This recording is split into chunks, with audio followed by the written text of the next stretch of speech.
됐습니까? 네. 자, 6조 단경 103번째 시간 시작하겠습니다. 잠시 입정하겠습니다.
반갑습니다. 날씨가 갑자기 추워져서 이제 겨울이 다 간 것 같더니 또 그 뒤끝이 있네요. 그 추위가 건강 조심하시고, 이 건강해야 우리가 공부를 합니다. 마음이 몸에 끄달리면 사실 이 자꾸 이 진리에 대한 관심을 갖기가 쉽지가 않거든요. 왜냐하면 기본 살아오면서 우리가 몸에 끄달려 오던 그런 습관이 있기 때문에 자꾸 건강이 안 좋고, 물론 그 두려움, 그 힘으로 공부를 하게 되는 면도 있지만 공부를 하다가 자꾸 이렇게 몸도 불편해지고 뭐 이렇게 그게 뭐 큰 건 아닐지라도 건강 관리도 잘 하시는 게 공부에 이제 탄력을 받고 힘을 받고 이렇게 탁 밀고 나갈 수 있는 그런 좀 에너지가 되거든요.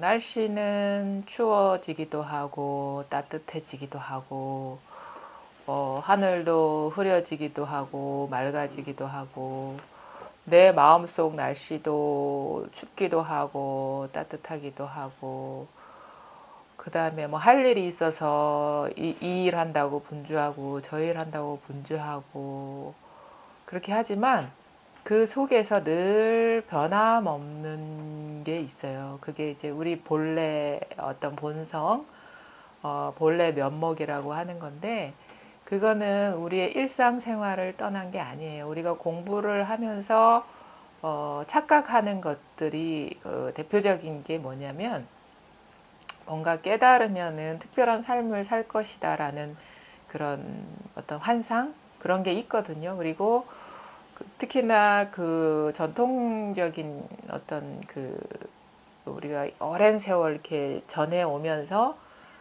거기에서 뭐 양념처럼 이렇게 스며든 그런 깨달은 사람에 대한 장식들 있잖아요. 예를 들어 가지고 어떤 신통 있잖아요.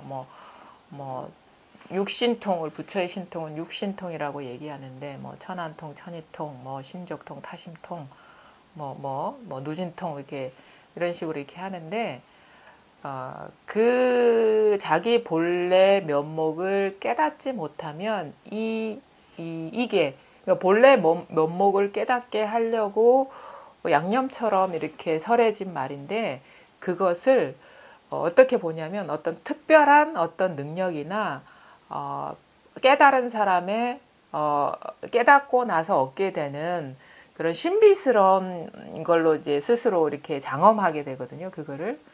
근데 그것하고 진짜 이게 우리가 부처라고 하는 어떤 그 깨달은 사람, 뭐 내지는 깨달음이라는 것은 그 특별하거나 그 아주 어, 신비롭거나 그런 게 아니에요. 어떤 분별심만이 신비를 장엄하게 되고 특별함을 추구하게 해요. 분별심만이. 그러니까 우리도 가만히 어릴 때 이렇게 보면은 그 옛날에는 그렇게 우리의 삶이 그렇게 풍족하지도 않았고 여유롭지도 않은데 언제 우리가 신비롭고 막 이런 걸 느끼냐면 가만히 그러니까 그 들판에 앉아가지고 하늘을 보면서 온갖 상상을 할 때 있죠. 우주를 상상하고 거기에 뭐 우리가 만화 속에서 본 캐릭터를 상상하고 이럴 때는 너무 그 신비로운 세계가 있는 것 같고 꼭 거기로 가고 싶은 그 욕구가 일어나는데 그거는 이제 분별심으로써 가능한 거예요. 분별심의 속성은 특별하고 신비롭고 지금 여기가 아니고 그 다음에 남과 다른 것을 그리거든요. 그러니까 분별심에 빠지면은 분별심에 우리가 떨어지면은 우리도 보면은 내가 남과 다르기를 바라고 내가 남과 뭐 우월하기를 바라고 내가 남보다 돋보이기를 바라고 내가 남보다 더 많이 얻기를 바라고 내가 남보다 더 눈에 띄기를 바라죠. 그게 분별심의 속성이에요. 그래서 우리가 깨달음을 잘못 이렇게 추구하는 사람들 있죠. 그거는 뭐냐면 분별심으로 추구하는 사람은 뭔가 깨달은 사람의 장엄이 있어요. 자기만의 장엄이. 그래서 깨달으면은 그 사람의 마음도 다 읽어내야 되고 이거 보통 사람의 입장에서는 특별한 능력이거든요. 깨달으면은 어떤 치유 능력이 있어야 되고 깨달으면은 온갖 중생을 구제해가지고 이 지옥과 같은 세계에서 저 천당과 같은 세계로 이끌어가는 어떤 그 선지자 같은 그런 그 환상을 많은 사람이 갖게 되거든요. 저 그걸 많이 경험을 해요. 그러니까 깨달은 사람 그게 바로 그 사람이 설사 깨닫는다 하더라도 깨닫고 나서 다시 망상에 떨어지는 그 병이거든요. 예전에 제가 만났던 그 도반을 보면은 그분은 오랜 세월 이렇게 수행을 하셨어요. 그 한 이유가 뭐냐면 자식을 잃었어요. 일찌감치. 자식이 둘이었는데 한 명을 잃었나 그랬어요. 그걸 계기로 요 범어사에서 주말만 되면 이게 밤을 새면서 참선을 하고 그래서 그 사람 이렇게 보면은 아주 맑고 고고한 느낌이 들어요. 아주 아름다워요. 이렇게 마음이 착 가라앉아 있어가지고 되게 그런데 보면은 그렇게 공부를 해서 자기 본래 면목을 보지 못했어. 근데 우리가 공부하는 회상에 와서 문득 알아챘어요. 불과 한두 달 만에. 근데 그거를 못 버리고 다시 그쪽으로 갔어요. 그래가지고 한 10여 년 만에 다시 만났는데 무슨 말을 하는지는 다 알아듣는데 이거는 말하자면 세 발의 피다 이러는 거예요. 공부의 세 발의 피다.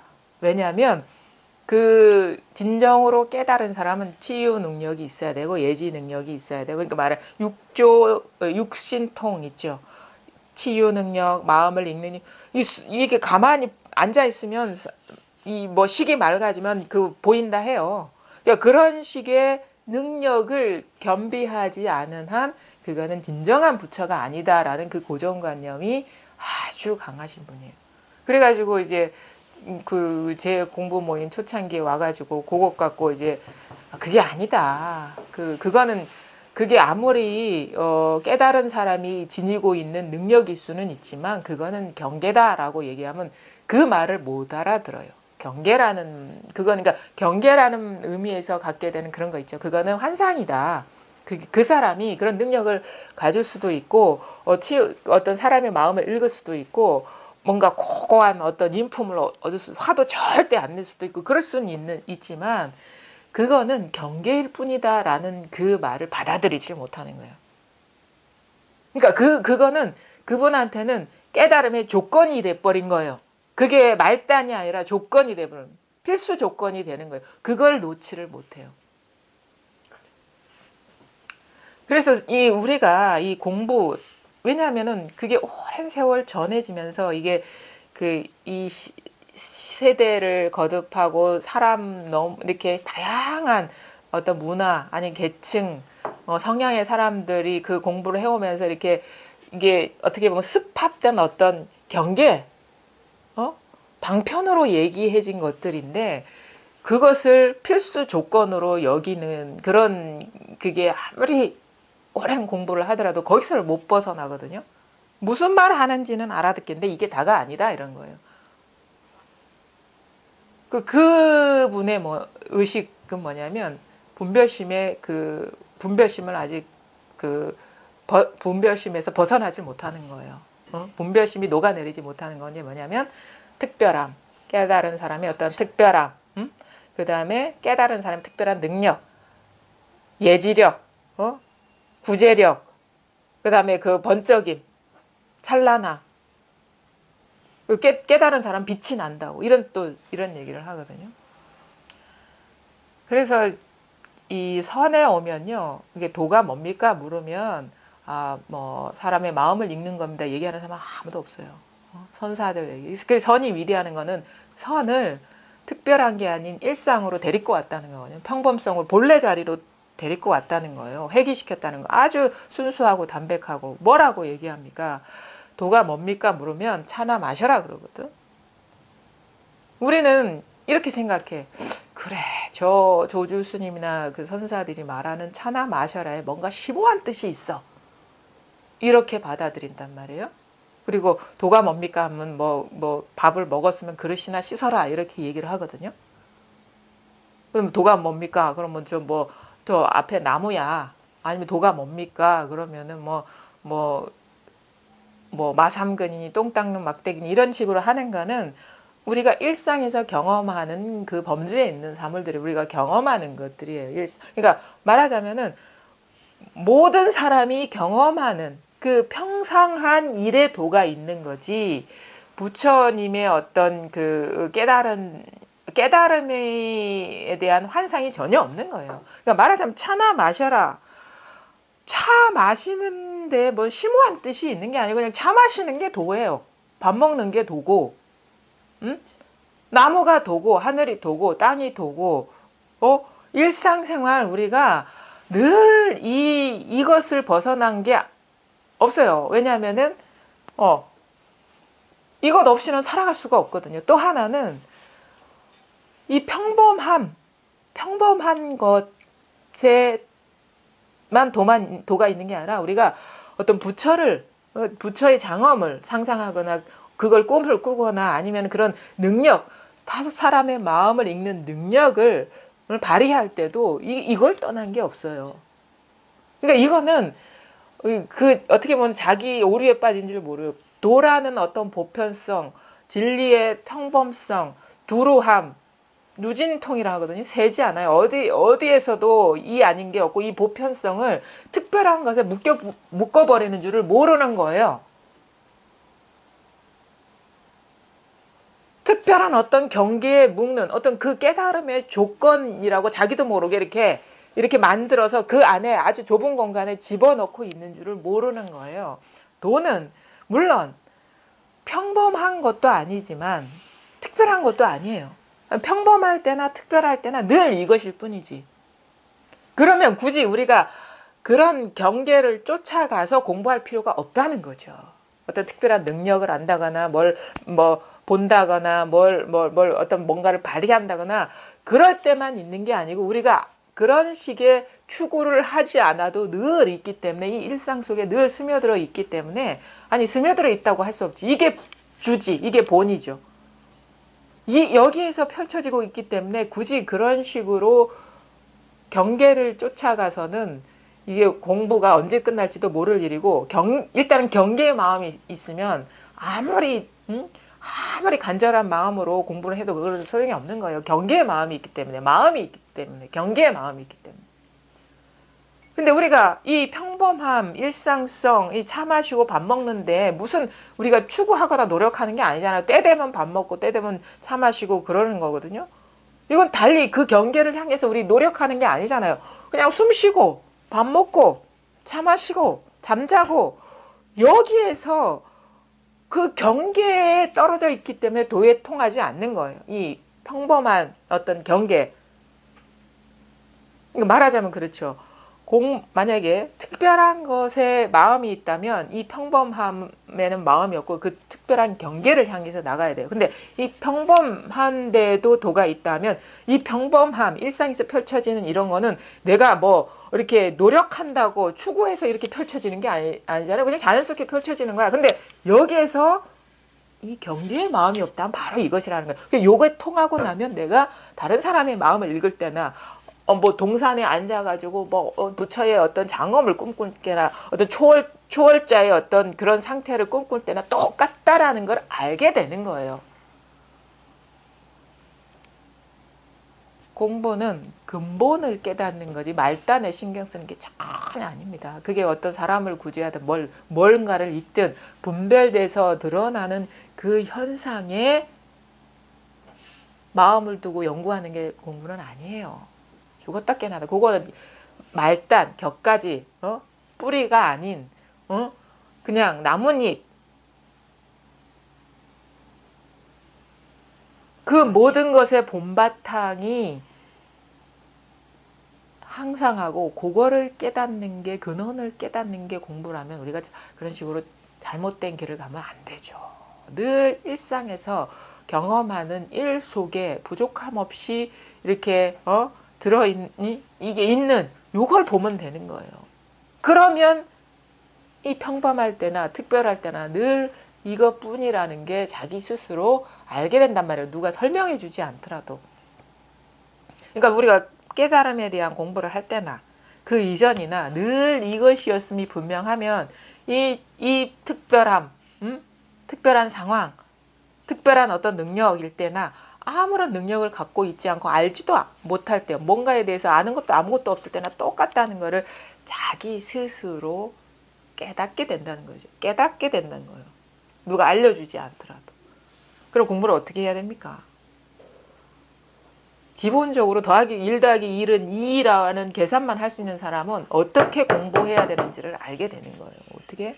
밥 먹을 때, 차 마실 때, 그 다음에 뭐 차가 지나갈 때, 아니면 막 옆에서 우리가 시끄럽게 떠들 때, 그때도 현상은 경계는 달라지지만 늘 변함없는 거에 대한 의문, 궁금증, 그게 뭘까? 그것만 되는 거, 그것만 있으면 되는 거예요. 뭘 앉아야 되고, 밤을 새야 되고, 그렇게 하면 그것 자체가 자기도 모르게 특별함을 추구하고 있는 거예요, 그게. 일상 속에서 우리가 발견해야 되는 거지, 특별한 환상 속에서 찾을 수 있는 게 절대 아니라는 사실이죠. 이거를 깨닫는 게 진짜 깨달음이고 이게 진짜 부처라는 거예요. 그러면은 온갖 것을 다 써요. 그래서 대회 같은 경우도 이런 얘기를 하죠. 장육금신, 뭐 풀 한 포기로 장육금신을 만들고, 그러니까 풀 한 포기를 갖고 그 육척이 되는 금빛 찬란한 부처의 몸을 만들고, 그 찬란한 부처를 갖고 풀 한 포기도 만들고, 이게 자유자재. 그러니까 아주 특별한 것을 평범한 것으로 만들 수 있고 평범한 것을 특별한 것으로 만들 수 있고 이게 자유자재로 이게 가능하다. 왜? 특별할 때도 이거고 평범할 때도 이것이기 때문에 그게 가능한 거지. 특별할 때 따로 있고 평범할 때 따로 있으면 어떻게 자유자재로 특별할 때와 그 평범할 때를 넘나들 수 있겠습니까?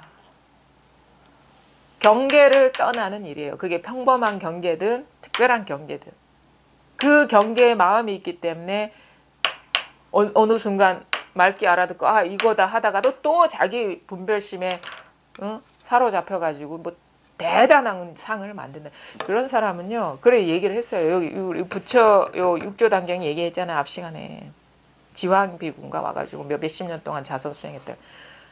설사 그렇게 해서 깨닫더라도 도로 거꾸러진다. 도로 미해진다. 그래. 왜?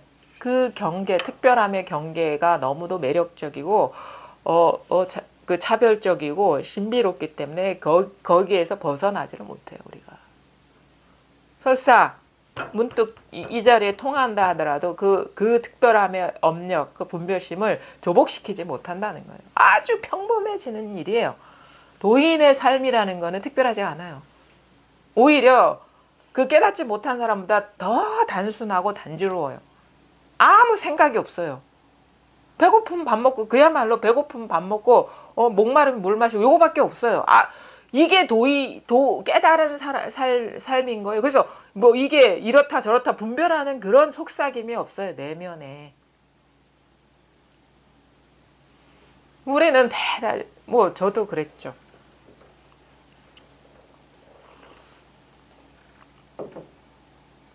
저도 그랬어요. 깨달으면은 이거는 대단한 능력이 생기고, 뭔가 이 사바세계 있죠. 이 진짜 뭐 너무도 비합리적이고 말도 안 되는 이 세계를 탁 떠나가지고 아주 깨끗한 그 상태로 초월해가지고 그 맑은 눈으로 이 세계를 볼 것이다 라고 상상을 했어요. 근데 그 특별함, 그 대단함이 그야말로 망상이라는 걸 깨닫는 거예요. 그래서 그런 어떤 추구하는 마음, 뭔가를 고집하는 마음, 집착하는 마음이 다 사라져서 오히려 진짜 뭐 한산 습득이처럼 바보같이 사는 거야, 그냥. 근데 진짜 이 평범함에 행복이 있는 줄을 사람 모르는 거라. 이 평범성에 우리는 행복을 위해서 엄청나게 추구를 많이 하잖아요. 그런 거를 일깨우는 일화들은 진짜 많습니다.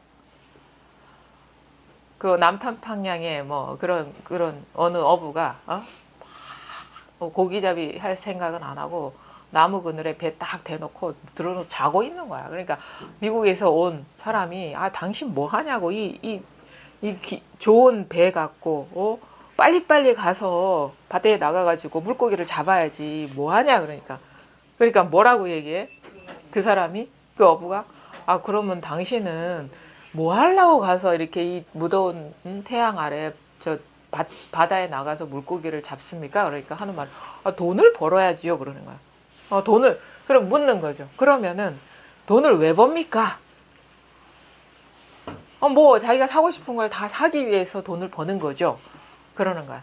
그러니까 그러면은 왜 삽니까, 그거를? 사면은 내가 갖고 싶은 거 가지면 행복해지잖아요. 그래 얘기하는 거야. 그러니까 어부가 뭐라고? 내가 지금 어떤 걸로 보이십니까? 그러는 거야. 내가 지금 어떤 걸로, 내가 불행하다고 보입니까? 행복은 바로 눈앞에 있습니다. 우리가 행복이라는 이름을 잘못 써요. 행복이라는 것을 뭔가를 열심히 노력해서 그걸 얻어가지고 얻어지는 거기에 행복이 있다고 행복을 너무 우리의 평범한 삶과 떼어놓아 버렸어요. 행복은 거기에 있는 게 아니에요. 행복은 늘 눈앞에 있어요. 진리도 마찬가지예요. 진리라는 것을 우리는 너무도 나의 삶과 격리된 어떤 것으로 포장해서 저 높은 데 올려놔 버렸어요. 근데 진리는요, 바로 눈앞에 있고 우리가 발 딛고 서 있는 데 있고 우리가 부족함 없이 누리고 있는 이 자리에 있는 겁니다. 왜 요걸 보면 되는데 요걸 보기 위해서 왜 더 높은 데까지 올라가야 됩니까? 왜 그걸 추구를 해야 됩니까? 바로 추구하는 그 자리가 바로 진리의 자리고 행복의 자리인데 왜 자꾸 행복이라는 이름, 진리라는 이름으로 자꾸 길을 내 가지고 더 멀어지는 쪽으로 가고 있습니까? 그게 어리석다는 거예요. 그게 어리석다는 거고. 바로 지금 여러분이 숨쉬고 밥 먹고 잠자고 온갖 일 다 하는 여기가 바로 진리의 자리이고 행복한 자리인데 왜 그걸 못 봅니까? 딱 하나예요. 왜? 내가 그림 그리는 진리를 찾고 있기 때문에. 진짜 진리가 아니라 딱 하나. 내가 꿈꾸는 행복을 찾고 있기 때문에 진짜 행복이 아니고. 간단합니다, 이거는. 진리는 내가 꿈꾸기 전에 부족함이 없고 행복은 내가 찾아 나서기도 전에 이미 완전하게 갖추어져 있어요. 요게 진정한 항상한 변함없는 진리이고 행복이지 딴 데 있지 않다는 거죠. 이게 아주 중요합니다. 그래서 시작도 하기 전에 1초 직입 열애지라고 바로 발 딛고 서 있는 데서 깨닫는 거지 뭐 어떻게 가고 하고 해서 그거는 점점점 멀어지는 거예요. 그 동산 양계스님 깨닫고 나서 밖에서 나를 찾지 말지니 밖에서 찾는다면 나와 점점 멀어지니라. 이 말의 진짜 뜻을 여러분이 아주 가슴 깊이 받아들일 수 있어야 돼요. 나와 점점 멀어지는 게 뭐죠? 이미 난데 나와 점점 깨달으려면 어떻게 해야 될까? 이게 멀어지는 거예요.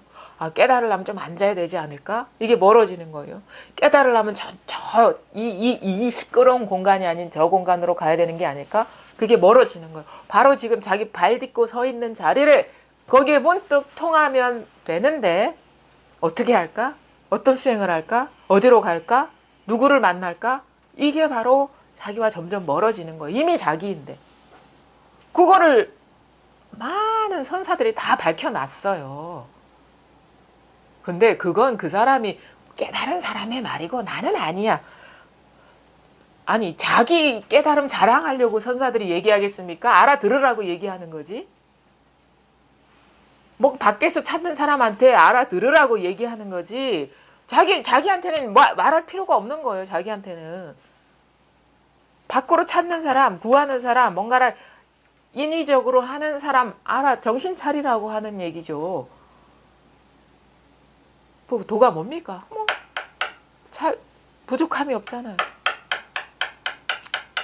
이미 마음을 움직이면 안 돼요. 여기에서 생각을 움직이면 안 된다고. 도가 뭡니까? 도가 뭡니까 하기 전에 분명한 거.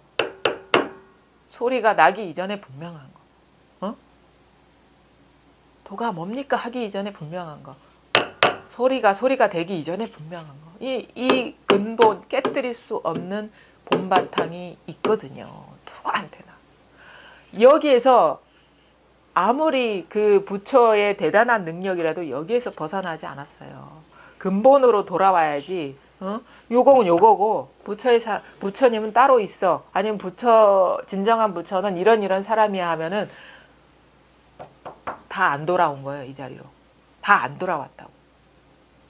그게 자기 분별심을 조복시키지 못한 거거든요. 삶과 죽음이 다 이건데 부처라고 예외이겠어요? 우리는 솔직해질 필요가 있어요. 솔직해질. 자기 자신한테 솔직해질 필요가 있어요. 뭐가 중요합니까? 뭐가 나한테 내 목숨의 삶과 죽음이 중요하지. 부처는 나한테는 아무짝에도 쓸모가 없어요. 아무리 그 석가모니가 지금 환생해가지고 눈앞에 와도 내가 죽는 마당에 무슨 쓸모가 있어 그 사람이. 아무짝에도 쓸모없어. 근데 그렇다 치면은 뭐가 중요한 거를 실마리를 잡고 들어가야 돼. 그럼 삶과 죽음이 중요하다면 그럼 삶과 죽음이 어디에 일이냐. 그걸 돌아봐야죠. 다른 거 다 제껴버리고.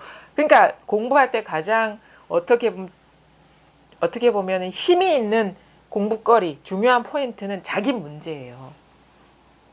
사회적으로 중요한 문제도 아니고, 뭐 깨달음의 어떤 정수라는 게 따로 있어서 그게 중요한 문제가 진리를 밝히는 게 중요한 게 아니라 자기가 누구인지를 알고 자기가 어디서 왔고 어디로 가는지를 아는 게 그게 가장 자기한테는 어떻게 보면 가장 자기 공부를 추동할 수 있는 힘이 되는 거리예요. 거리.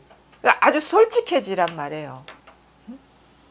그리고 자기한테로 돌아와서 살펴보란 말이에요. 자기 중심적으로 보란 말이에요. 뭐 동방예의지국이라서 우리는 다 남을 생각해야 된다 해가지고 너무 자기를 놓아버리고 밖으로 자꾸 향하는데 자기가 누구인지 알아야지 남도 누구인지를 알고 배려해 줄 수가 있는 겁니다. 예의를 지키는 건 좋습니다. 근데 자기가 누구인지를 알아야지 남이 누구인지를 알고 그게 배려가 되는지 해악이 되는지 알 거 아닙니까?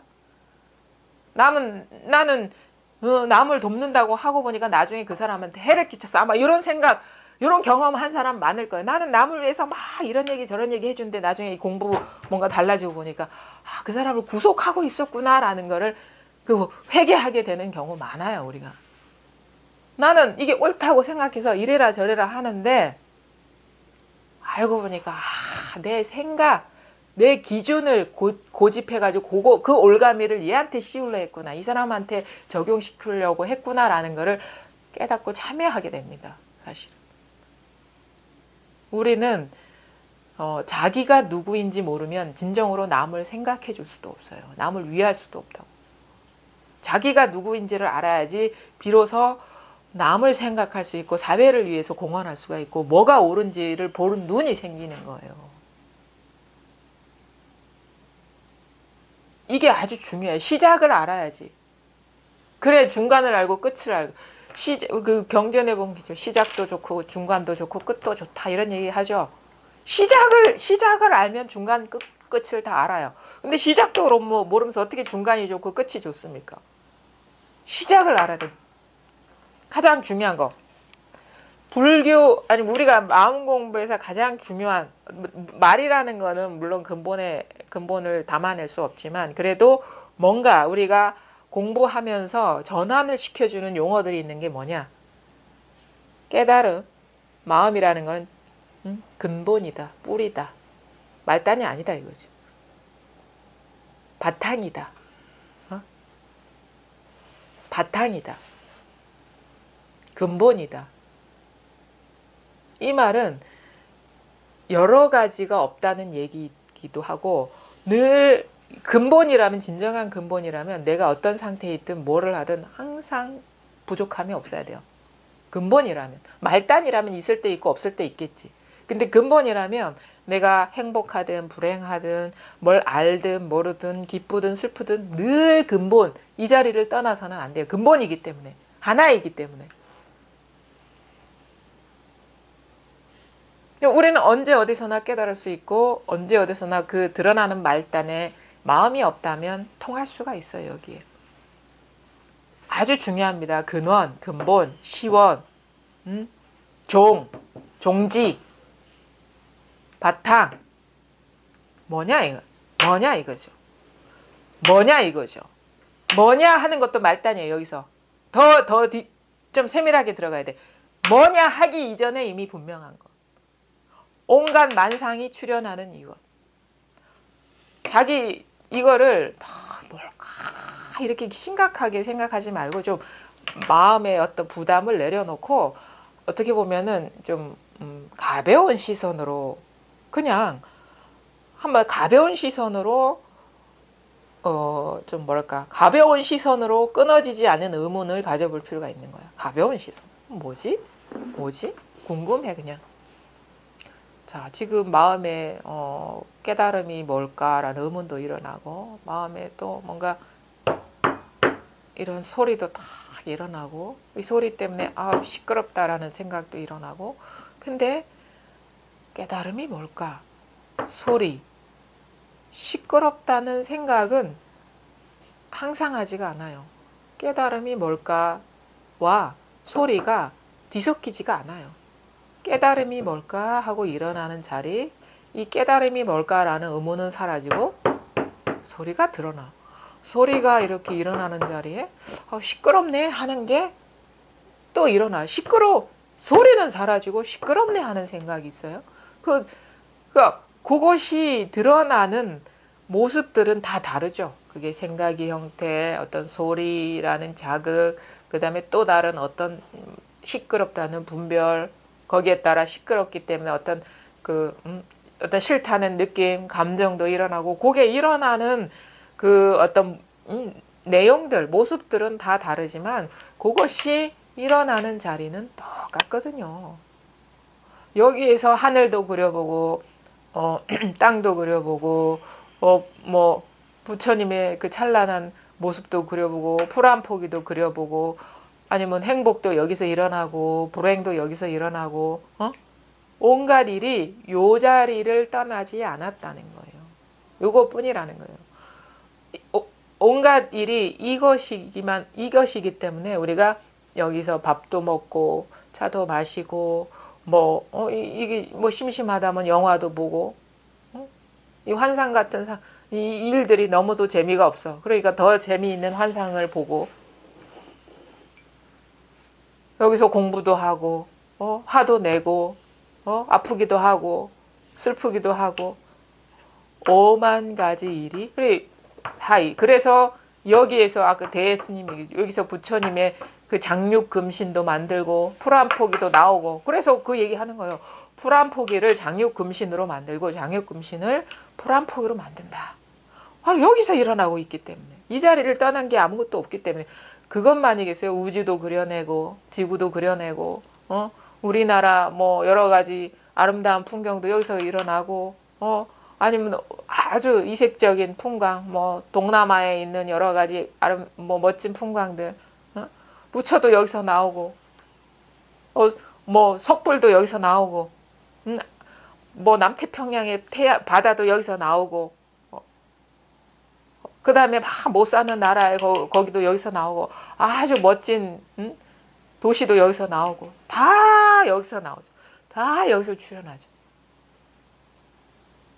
요것을 떠난 게 아무것도 없어요. 요 자리를 떠난 게 이 세상에 아무것도 없다고. 그게 분명해지는 게 이 공부거든요. 그리고 이게 분명해지면 좀 이게 좀 달라요. 세상이 어떤 느낌이 드냐면 모든 것의 출처가 이것임이 분명해. 여기에 도장 찍어버리면 우리는 여기에 도장 못 찍은 게 많아. 우리가 뭐 계약할 때도 인감 도장 찍죠. 그거 확실하다 인증하는 거잖아. 인감 도장 딱 우리 계약이 이게 분명하다. 인감 도장을 딱 찍는 거라. 우리 이거 마음의 도장을 찍는다 하거든요. 이 나무 쪼가리 하나도 이거구나. 도장 꼭 찍어야 돼. 도장 못 찍은 것들이 있기 때문에 왔다 갔다 하는 거예요. 뿐만 아니라 저 하늘도 이거구나. 확실하게 찍어버려야 돼요. 저 땅도 이거구나. 확실하게 여기 도장 찍어야 돼. 그 다음에 그렇게 찾아왔던 어떤 깨달음에 대한 어떤 그 환상, 그 상태도 다 여기서 출현하는구나. 확실하게 이쪽으로 돌아와야 돼. 도장 찍어버려. 도장 안 찍은 게 있기 때문에 마음의 도장을 안 찍은 경계들이 있기 때문에 그게 따로 있는 줄 아는 거예요. 그러니까 그게 깨어나지 못했다는 거지. 원적지를 다 호구조사를 해가지고 분별하고 있는 것들을 호구조사를 다 해가지고 그게 원적지가 이거라는 걸 확실하게 도장 찍는 게 이게 우리가 이 자리가 체득되고 나서의 공부인 거예요. 근데 게을러가지고 호구조사를 못해서 원적지를 밝히질 못했기 때문에 자꾸 이랬다 저랬다 하는 것처럼 느껴지는 거예요. 그래서 확실하게 깨어나야 된다는 거는 이 우주 삼라만상의 먼지 뜨클조차 요거 하나라는 분명한 시민, 마음도장을 찍어야 된다는 거죠. 그게 이제 공부가 분명해진다는, 이 일을 떠난 것이 아무것도 없구나라는 게 분명해지면 모든 사물의 근본이 밝혀져 버리면 사물은 그냥 금강경에 나오는 그 구절들이요. 자기 얘기가 돼요. 진짜 그게 체험적으로 다가와요. 이게 다 환상과 같고 꿈과 같고 번개와 같고 아지랑이 같은 거. 여러분 착각하지 마십시오. 금강경이나 반야심경이나 화엄경이나 법화경이나 이 경전들 있죠. 뭐 궁극을 얘기하는 것들이 그 부처님의 말씀이 아닙니다. 아직도 그게 부처님의 말씀이라면 그거는 자기 공부가 아직 안 된 거예요.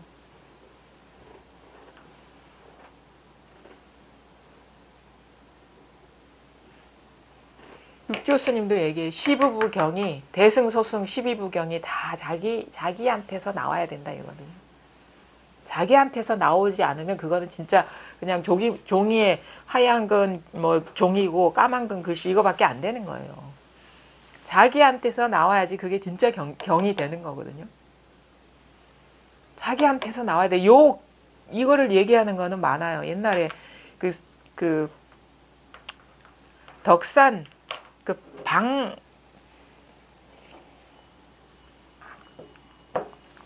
방할 유명하잖아요. 그 방편을 임재스님은 할을 했고 고함 치는 걸 잘했고 그다음에 덕산 스님 방망이로 법을 물으면 맨날 때렸어. 그분의 제자 중에 두 분이 유명한 사람인데 암두전환이라는 사람하고 설봉의존이라는 그런 그 선사가 있어요.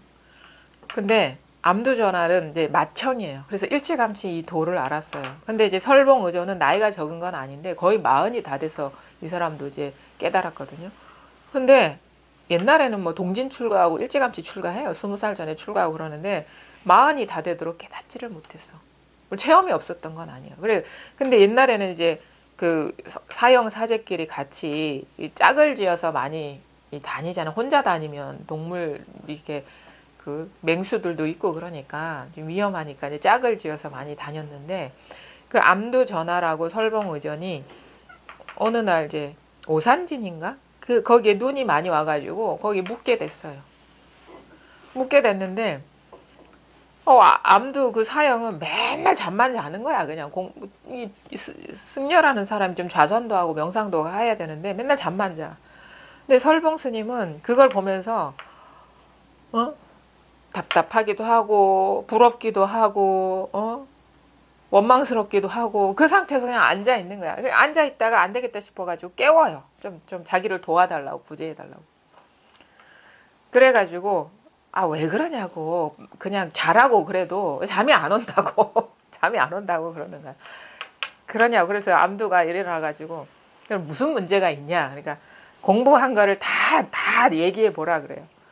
그럼 이분이 체험이 없던 건 아니에요. 뭐 동산 화상의 양계 스님 밑에 가가지고 체험한 바가 있고 덕산 스님 한테 법을 물으니까 뭐라고 하면서 뭔가 문득 와닿은 것도 있고 한 4번에 걸쳐서 뭔가 알아들은 바가 있다고 그 얘기를 해. 암두 스님이 뭐라고 얘기했냐면 밖에서 얻은 건 하나도 소용이 없다. 그 내가 보기에 사제가 큰 제목감이고 나중에 큰 법을 펼칠 거라고 기대가 되고 그러는데 그 밖에서 들어온 거는 아무 힘도 없고 아무 쓸모가 없다. 진정한 법은 어딨냐? 자기 가슴에서 우러나와가지고 온 세상을 덮어야지 그게 제 힘이 되고 자기 살림살이가 되고 그게 진정한 그 법이 되는 것이다라고 그 말을 듣고 밖에서 얻은 거 다 놓아버렸잖아. 거기서 깨달았거든요. 덕산한테서 깨달은 게 아니에요. 사형한테서 깨달은 거야. 대화하다가. 우리는 밖에 거 관심 많아요. 자기한테는 관심도 없고 자기가 누군지도 모르고 자기한테 진짜 진 보배가 있는 줄도 몰라. 남한테만 귀한 게 있는 거 같고 더 남의 떡이 더 커 보이고 남이 얻은 게 더 귀중해 보여. 그거 분별심이 우리한테 착각을 일으키는 속성이에요. 생리. 남의 거를 자꾸 치장하는 거야. 내가 얻지 못한 거를 대단하다고 포장하는 능력이 탁월해요. 분별심은. 진짜는 자기 거 늘 변함없는 거, 늘 오고감이 없는 거, 늘 깨끗한 거, 모든 걸 다 드러내고 있는 게 이게 진보배거든요. 진짜인데 자기 보물 창고는 놔두고 밖에서 구하고 돌아다니고 그래봐야 3세겁이 지나도록 공부해도 깨달을 수가 없다고. 자기를 깨달을. 요게 분명히 그러니까 떠난 적이 없는 자리. 아무리 공부하다가 어떤 특별한 체험을 하고 경계를 만나가지고 대단한 걸 얻었다 하더라도 그거를 흙덩이처럼 놓아버릴 수가 있어야 되는 거예요. 본래 떠난 적이 없는 자리만이 진보배라고. 보물창고라고. 근데 뭐 체험하니까 뭔가 얻은 것처럼 막 해가지고 뭔가 공부가 시작됐다 끝났다 야단이야. 공부가 끝난 일이 어디 있어요. 공부는 시작도 없고 끝도 없는데. 사람의 일은 시작과 끝이 있어요. 근데 법은 시작도 없고 끝도 없어요. 근데 어떻게 공부가 끝났다고 얘기를 해요? 경계에 뭔가를 뭐 알아듣고 이거구나 한 거지. 그건 사람의 일이에요. 법의 일이 아니에요. 법의 일이 아니라고. 법에는 시작과 끝이 없어요. 그리고 우리가 왜 고통을 받는지 압니까? 법대로 안 살기 때문에 고통을 받는 거예요. 법대로 안 살기 때문에. 우리 세속에서도 법대로 안 살면 고통을 받잖아요. 경찰들이 와서 잡아가고 감옥에 집어넣고 법대로 안 사니까 그렇게 단죄를 받잖아요. 근데 그거는 한상세계의 규칙이고 진짜 세계의 법, 너나가 없고 분리가 없고 높고 낮은 게 없는 이 평등성에서 자꾸 차별적으로 보고 그거를 취하고 버릴라 하기 때문에 그게 장애가 되고 고통이 되는 거예요. 법대로 살면 돼요. 법을 깨달아서 법대로 살면 아무 일이 없어요. 너나 없이 분별 없는 눈으로 세상을 볼 줄 알고 그렇게 행할 수 있으면 아무 일이 없어요. 법대로 살으시면 돼. 법대로. 법이 뭔 줄을 깨닫고 실제 이 세계가 어떤 건지를 밝게 그 안목이 열려가지고 그 안목대로 살면은 아무 문제가 없는 거예요. 근데 이게 뭔지도 모르고 이걸 알아도 분별하는 그 마음으로 사는 거야. 그러니까 장애가 생기고 자꾸 왔다 갔다 하는 거야. 이 일 저 일이 있고. 어떨 때는 일이 없는 것 같다고, 어떨 때는 일이 있는 것 같다고. 왜? 법대로 안 살기 때문에.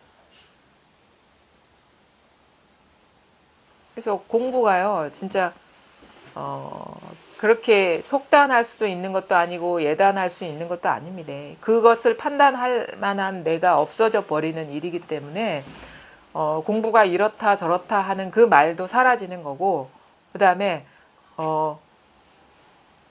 그것을 판단하고 얘기할 만한 그 사람도 없는 일이 되는 거거든요. 공부를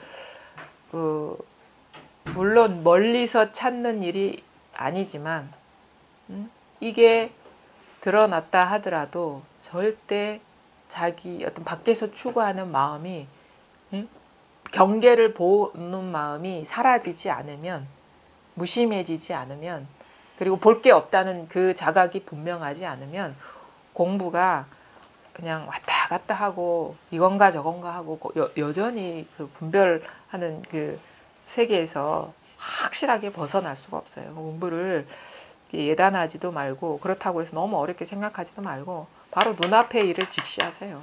늘 그거를 직시하면 돼요. 그러면 저절로 알게 돼요.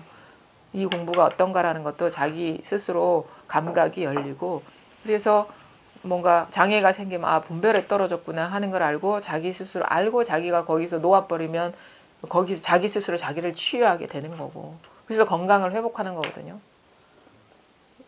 그게 행복이죠. 자, 지금 부촉하여 유통케하다 6조 단경 거의 끝부분입니다. 234쪽 한번 해보겠습니다. 내가 가고 난 뒤 70년이 지나면 두 분 보살이 동방으로부터 올 것이다.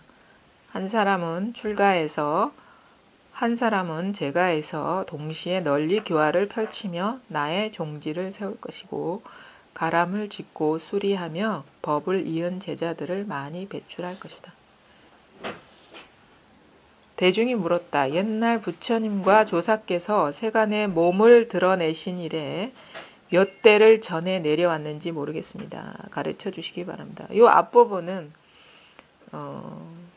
이 713년에 열반하셨거든요. 그럼 783년에 두 분 보살이 나온다 하는데, 여기서 말하는 분은 출가 제가에서 두 분을 얘기했는데, 제가에서는 이제 방거사, 그 다음에 출가에서는 마조 도일 선사를 얘기하는 걸로 이렇게 짐작이 되는데, 예언하는 내용이죠. 근데 이게 연도상으로는 맞지는 않아요. 그래서 아마 이게 나중에 삽입된 내용이라는, 아무래도 이런 식의 예언적인 내용을 넣으면은 사람들이 좀 신심을 갖고 보게 되니까 그런 편집된 내용이라는 것을 이제 알 수 있게 되는 거죠. 780년 아마 마조 이후 때일 거예요. 마조 이후 때 같은. 정확하게는 제가 모르겠는데. 대중이 물었다. 옛날 부처님과 조사께서 세간의 몸을 드러내신 이래 몇 대를 전해 내려왔는지 모르겠습니다. 가르쳐 주시기 바랍니다. 대사께서 말씀하셨다. 옛 부처님께서 세상에 나타나신 것은 이미 무수히 많아서 헤아릴 수가 없다. 이제 칠부를 시초로 삼는다면 과거 장엄겁의 비바시불, 시기불, 비사부불과 지금 현겁의 구루손불, 구나한모니불, 가섭불, 석가모니불이 등이 칠불이시다. 보통 이 어떤 가계죠, 가계, 족보죠, 족보. 이 족보 개념은 중국에 와서 어떻게 보면 확립된 거거든요. 그러니까 이게 사실은 중국에서 확립된 가계예요. 그러니까 뭐 석가모니 인도에서 이렇게 만들어진 게 아니라 중국에서 확립된 전등록도 그 가게, 우리가 족보죠, 족보. 우리 각각 가문의 족보들이 있잖아요. 뭐 몇 대조부터 시작해서 뭐 초조부터 뭐 1대, 2대, 3대, 4대 막 이제 가지가 펼쳐 나가는 그런 이게 가게가 이렇게 세세하게 기록된 게 족보인데 이거 족보죠. 선사 조사의 족보. 족보인데 이거는 물론 이게 터무니없는 막 이렇게 어느 누군가가 그냥 일방적으로 만들었다기보다는 이게 경에 조금씩 삽입된 부분들이 있어요. 이게 완전체는 아니지만 조금씩 삽입된 거를 이제 후대에 중국에 와가지고 이렇게 체계적으로 싹 이렇게 만든 거거든요. 계보를 만든 거. 요즘도 무슨 80 몇 대 누구 막 하시는 분들도 있더라고. 무슨 근거가 있는지는 모르겠는데, 그러니까 이게 전등 계보라고 이렇게 보시면 되는데, 보통 이제 이 경의 말미에 이 권위를 드러내기 위해서 이게 정통성을 갖는 어떤 경전이다, 어록이다라는 거를 이제 보여주기 위해서 넣은 부분이 있어요. 그거 많이 따지니까 이게 뭐 근본 없는 집안에 뭐 이런 거 되게 뭐 하잖아요. 옛날 사람들은. 그러니까 근본을 밝힌다 이거지, 시조를. 그래가지고 이거는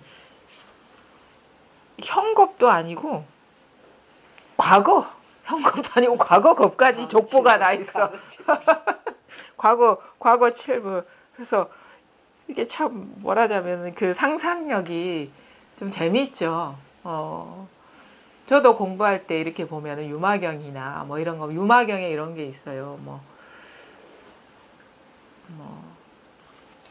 석가모니가 설법하는 데에서 그 대향불 열애인가 저 몇 겁을 가가지고 거기서 부처님이 그 중생들을 제도하고 있는데 그 사신을 거기에 보내가지고 거기에 사람들을 초빙하는 장면이 있어요. 몇억 광년 지난 세계에 있는 그 사람들을 초빙하는 세계가 그런 내용이 있고 뭐 좀 뭐랄까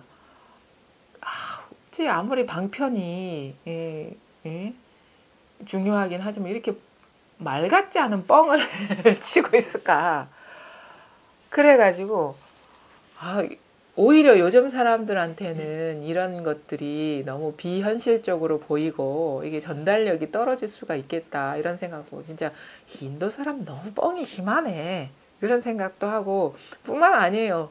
그 선사들도 그런 얘기해요. 뭐 동해 용왕이 동해 바다에서 잉어가 탁 튀어나왔는데 그걸 뭐 주장자로 한번 콧구멍을 탁 치니까 그것이 뭐 어디 바닷속 깊은 용왕의 속으로 가가지고 막 선사들도 그런 얘기를 하거든요.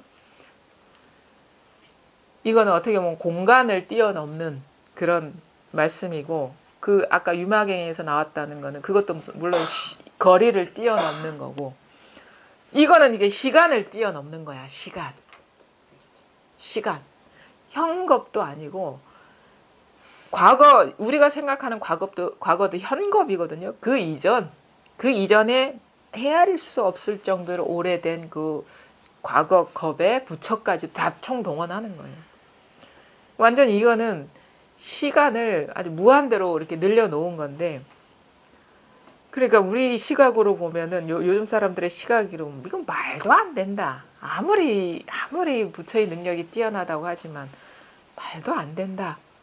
얘기를 하는데 말이 됩니다. 나는 지금 보니까 이게 말이 되는 얘기예요. 옛날에는 이게 공부가 부족하니까 이거 말이 안 된다고 생각하는데 왜냐하면 시간이 따로 있다고 생각하면 이게 시간이라는 것이 따로 있다고 생각하면 이게 말도 안 되거든요.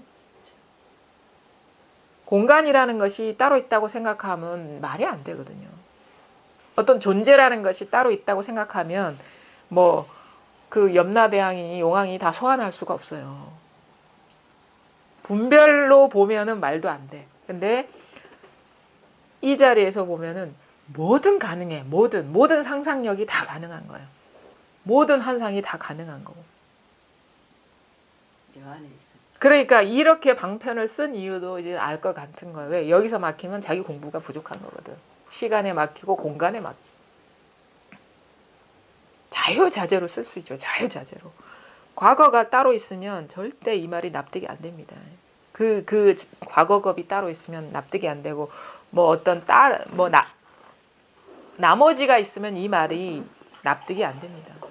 그래서 요거를 확 이게 소화할 수가 있어야 돼요. 그래서 이것도 참 탁월한 방편이죠. 온갖 곳에서 다 소환을 해.